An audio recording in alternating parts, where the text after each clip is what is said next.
Now only you realize, guys, at 48 years old, isod pa rin kayo mutabok. Oh my gosh.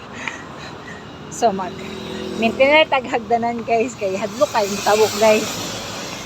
Whew.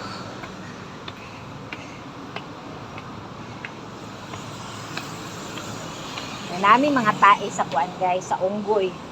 Itagan mamig unggoy dire. Ang isa kay nagstorya na ang isa. It's so half. Pero more lang ni siya yung scenery there. Ano mga lagan, guys, karang lagan pa gani kay mga kuan, mga abubots kinabuhi.